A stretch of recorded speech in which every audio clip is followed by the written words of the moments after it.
Bienvenue dans le Financier, votre rendez-vous économique quotidien. Au sommaire de cette édition, la chute des cours du pétrole sur les marchés mondiaux impacte positivement les pays importateurs d'hydrocarbures. Zoom sur l'exemple togolais dans ce journal. Le commerce intra-africain, nouveau défi des gouvernements africains. Il faut dire que seuls 12% du commerce total en Afrique se fait entre pays africains. Et puis nous ferons un point en fin d'édition sur les marchés boursiers du continent.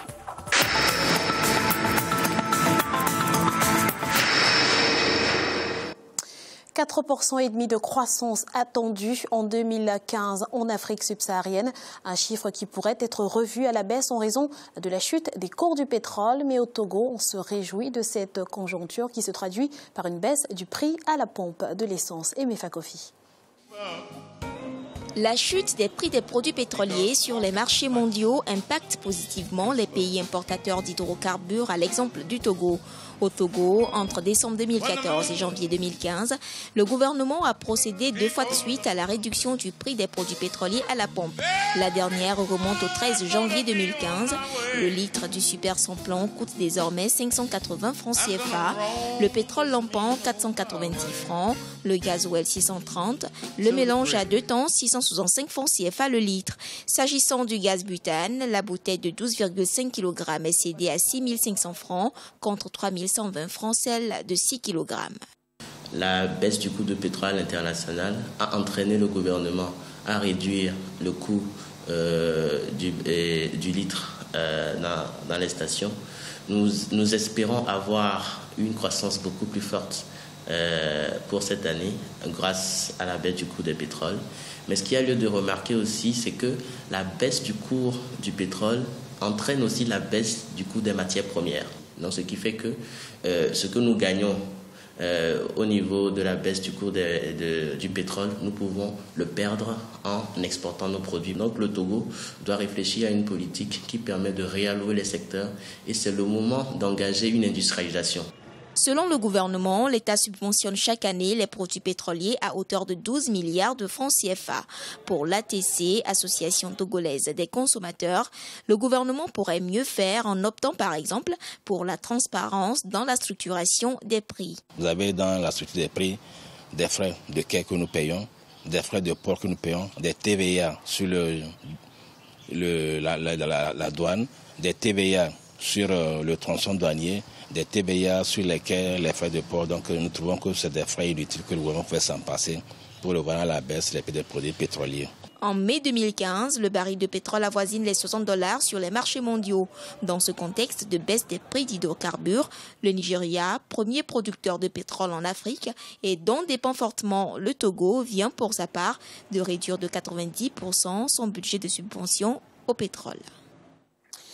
Le gouvernement rwandais devrait procéder le 27 mai prochain à une nouvelle obligation du Trésor pour une valeur globale de 10 milliards de francs rwandais dans le cadre de sa stratégie globale visant à mobiliser tous les trimestres des ressources sur le Rwanda Stock Exchange.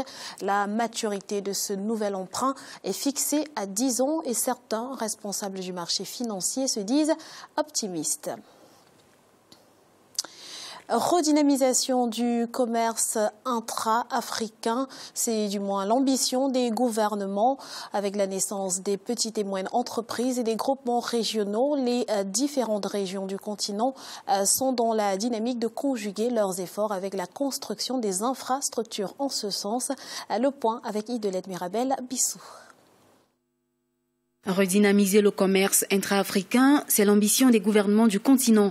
La création d'une zone monétaire, la libre circulation des biens et des personnes, l'uniformisation des politiques monétaires des États et la construction des infrastructures sont des conditions pour une effectivité de l'intégration économique. Au niveau de la CEDEAO, de l'UEMOA, nous avons un système commun d'échanges commerciaux. Et ce développement du commerce lie les pays entre eux, favorise la création de richesses et donc la stabilité économique.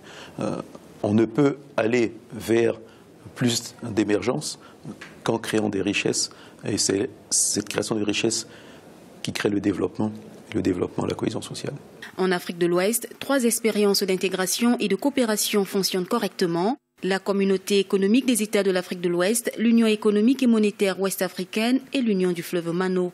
Entre les pays de la CEDEAO, les échanges commerciaux sont autour de 19%, juste après les 22% au sein de la SADC. Les progrès faits ces dernières années sont importants. Intégration monétaire, intégration commerciale, aujourd'hui construction d'infrastructures communes, l'autoroute Abidjan-Lagos et après Abidjan pour relier certainement jusqu'à Dakar. Donc vous voyez que l'intégration est en marche. L'union monétaire et financière sont entre autres les défis importants dans le processus d'intégration économique du continent africain. La monnaie unique, c'est l'objectif des chefs d'État et de gouvernement de la CEDEAO d'ici 2020. 38,5 millions de dollars d'Ecobank pour le secteur agricole ghanéen en 2014. Et sur les 4 premiers mois de l'année 2015, la filiale ghanéenne de la banque a accordé à des petits producteurs des crédits à hauteur de 5,5 millions de dollars. Le groupe bancaire semble donc avoir trouvé le bon filon en matière agricole puisqu'il a décidé de rendre durable son mécanisme de financement en faveur de ce secteur en lui appliquant les mêmes conditions d'accès qu'aux entreprises. Vers un nouveau record dans la production de cacao en Côte d'Ivoire.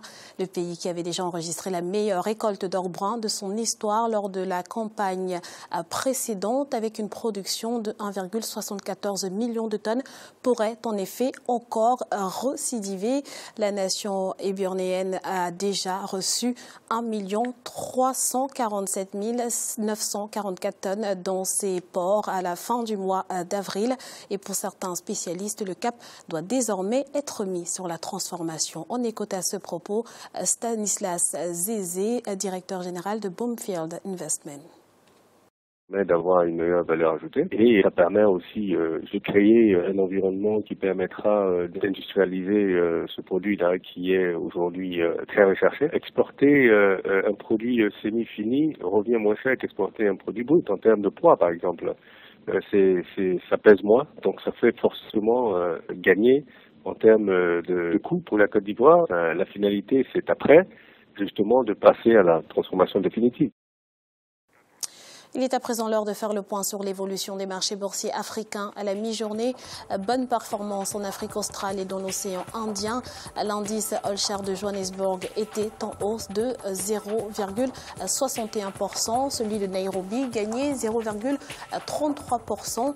Les marchés boursiers de l'île Maurice augmentaient de 0,77% et l'indice du Botswana gagnait 0,18%. Du vert également du côté de l'Afrique de l'Ouest et centrale. L'indice nigérien enregistrait une hausse de 0,06%. La BRVM d'Abidjan gagnait 0,57% et la bourse du Ghana progressait de 0,49%. Enfin, en Afrique du Nord, l'indice tunisien perdait 0,05%. Celui de l'Égypte diminuait de 2,62% et la bourse de Casablanca restait stable.